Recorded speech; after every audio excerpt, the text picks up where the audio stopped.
Hey everybody, welcome to the off week. This is Josh, one of the three hosts of the Brick Pit, taking a cue from Jason, who did a kind of primer on westerns. I wanted to take the same tack this week and talk about a couple of sci-fi films that are, I don't know if they're accessible, which is what Jason was going for, but they're interesting, and they probably don't have as many accolades as a lot of science fiction. So if it's a genre you like or interested in getting into, I think these are a diverse set of films and one television episode are, in my mind, a good example of the genre. And again, they're not super well known. It's something that you may be interested in checking out. And the first one to talk about is a 1972 film called Silent Running. This starred Bruce Dern, Laura Dern's father, and it is typically, this is the kind of film that I would not like because it's a message movie. And not that I'm opposed to message movies, but typically I find them very heavy-handed. This film is very heavy-handed, but it somehow works. Bruce Dern's performance, and it's largely just him in the film, is such that it's really endearing. So the premise is that all the flora on Earth is extinct, and so there are these spaceships that have these big geodesic half domes that are basically have all these trees, and they're like biomes. You know, a lot of these films we won't get into the physics of how all this stuff works and what's going on Earth. How can they live with no plants? But that's the setup. And so they're on the ship, and Bruce Dern's one of the astronauts, and there's only like 4 people on the ship, and they get the word to destroy the atriums. Well, Bruce Dern is not about that, so he jettisons his crewmates into space and to their death, and he decides to take care of the trees along with some funky little robots that are pretty endearing. Proto R2s, I guess. They also were inspiration for the duo that came up with the British sci-fi comedy Red Dwarf that we love very much at the Brick Pit, and they were the inspiration for the Scudders. That is a tale for another time. Very unique film, well shot. Again, it is pretty heavy-handed on the message, but Bruce Dern pulls it off, and I think that it's one of those films that I think everyone should watch. You know, it's very much of its time. It influenced a lot of people. And when you see it, you can see its influence cropping up over and over again. Some Dark Star as well, which was John Carpenter's first film, very low budget sci-fi film. But again, Silent Running, good film to watch. Hey, now what's a big deal? I can't see the difference between that and this anyway. You don't see the difference? The difference is that I grew it. That's what the difference is. That I picked it and I fixed it. And it has a taste and it has some color. And it has a smell. And that it calls back a time when there were flowers all over the earth. And there were valleys. And there were plains of tall green grass that you could lie down in, that you could go to sleep in. And there were blue skies. And there was fresh air. And there were things growing all over the place, not just in some domed enclosures blasted some millions of miles out into space. So science fiction is what Jason's likes to call a supergenre. It's basically like a motif almost. It's beyond. It's a skin on a lot of things. So you can have sci-fi horror, sci-fi investigations, The Other is a big presence. Subgenres that have the trappings of science fiction. Science fiction horror is peanut butter and jelly. They go together very well.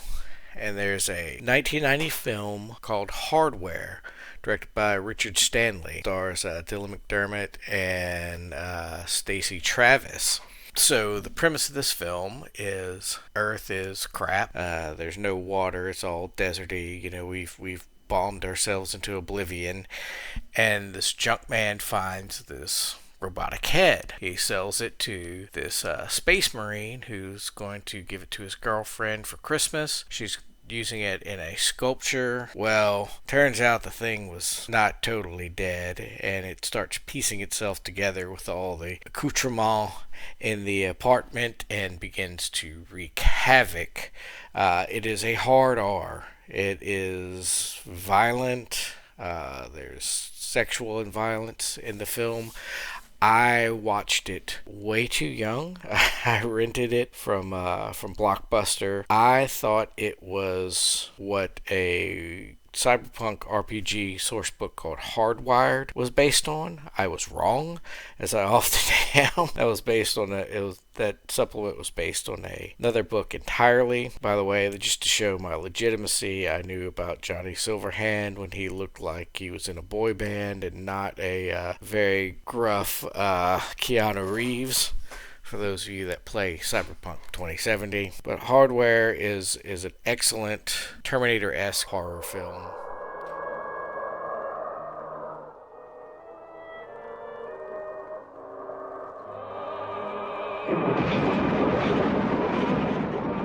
We're in a time of throwaway technology. I'll give you 30, 40, 50. I know you'd see it my way. Only some of the stuff that gets thrown away isn't dead. Mo? Merry Christmas, baby. I got something else you like. What is it? It's asleep. Fairhour Electronics presents its new model, the Mark 13. The Mark 13 is self-repairing, capable of recharging its storage batteries from just about any power grid, including the sun. And when it wakes up, it'll become something entirely new. I gotta see. It's important. Meet me in 1 hour. A creature that combines the technology of a computer, the deceit of a human, and the killer instinct of a machine. Chase, listen to me. This is serious. Jill is in trouble. I didn't see anybody. Get ready for an encounter with some seriously heavy metal.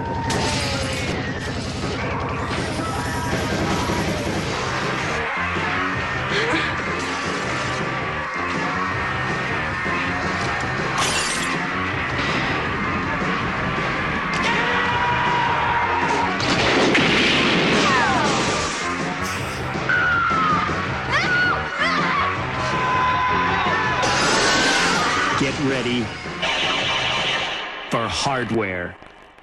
The next we've talked about on the podcast before. We talked about Philip K. Dick. That's Imposter, 2001 film starring Gary Sinise, who at this point maybe as well be the patron saint of the Brick Pit. I love Philip K. Dick. I think that his work is very important and relevant to this day. This is one of the few adaptations that is true in spirit and letter to his books. There's been so many things that have been adapted of Philip K. Dick, and most of them are so far from the source material it's not even funny. Gary Sinise it's basically The Fugitive with lasers. Vincent D'Onofrio playing the agent trying to track down Gary Sinise because they think that he is an android. It's a case of mistaken identity, very similar to The Fugitive. I would say about that level of quality, but I probably like it more than I should because it's a true adaptation to Philip K. Dick. But that's a good, I don't know, date night movie, but it's a good put it on when you don't need to be taxed too heavily in your film watching. But I highly recommend it. Spencer Oldham had the perfect life and a beautiful wife until... Access denied. I'm Major Hathaway, enemy infiltration. What's this about? It's a genetic cyborg evolved from synthetic DNA. It breathes, sweats, bleeds. I'm a scientist. You know, you things are really something. Trust me, do not believe what they told you. The cyborg can learn from it. You were wrong! Do you believe them? I don't want to believe. Gary Sinise, Madeline Stowe, Vincent D'Onofrio, Mekhi Phifer. Come to me. Help me, please. It's me. imposter. Knock, knock. Who's there? Not Spencer Oldham. In the final, so back in the 60s, 63, 64, there was a television show called The Outer Limits, which is amazing. They were 1 hour stories. It was an anthology series, kind of similar to Twilight Zone, but very much more science fiction. And there's an episode that aired October 17th, 1964, called Demon with a Glass Hand. It was written by Harlan Ellison, one of 2 stories that he wrote for The Outer Limits. The other, I believe, was called Soldier, which he said was what Terminator was based on, and he sued Cameron and won, so I guess he was right. And if you watch these, he was. There's very clearly a strong influence on Terminator from these 2 episodes. But this is about a man that has a glass hand. He has a computerized hand. It's like a iWatch, but his whole hand. And he doesn't have any memory, and he's trapped in the Bradbury building. This when it was newly constructed. And the Bradbury building shows up in lots of films, but most iconically, it is in Blade Runner. So in Blade Runner, it's run down. So it's really neat to see Bradbury building at its height, and then later on, you see it in a more dystopian kind of film, and the building reflects that. Really enjoyable. So he's trapped in this building with this cleaning lady, and there are these aliens from the future trying to get him because he knows what happened to mankind in the future, and these aliens are trying to get that information from the past so they can wipe out humanity. Such great storytelling, and I mean, it was shot on television budget of the 60s, so expect that. The aliens are wearing shower caps, basically, and have dark makeup under their eyes. The storytelling is amazing. Robert Culp is the protagonist, and it's my favorite thing he's ever done. Excellent. You can get The Outer Limits probably streams on Tubi or something, I'm sure. I've got the DVD set, but the whole series is worth watching. There are a few episodes that are kind of boring, but this is the high water mark of that whole series.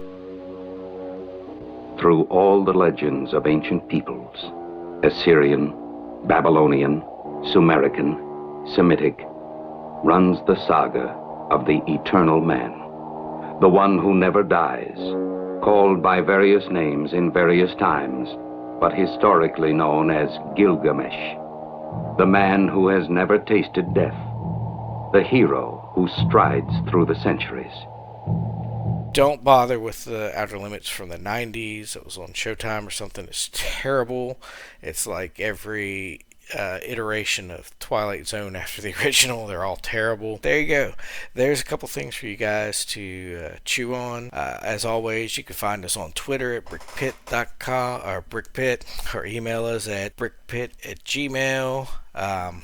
Check us out at anchor.fm/brickpit. Leave us a message. Find us on Facebook. Let us know what your favorite kind of obscure science fiction film is, or tell me how right or wrong I am on my choices, and we will talk to you next week.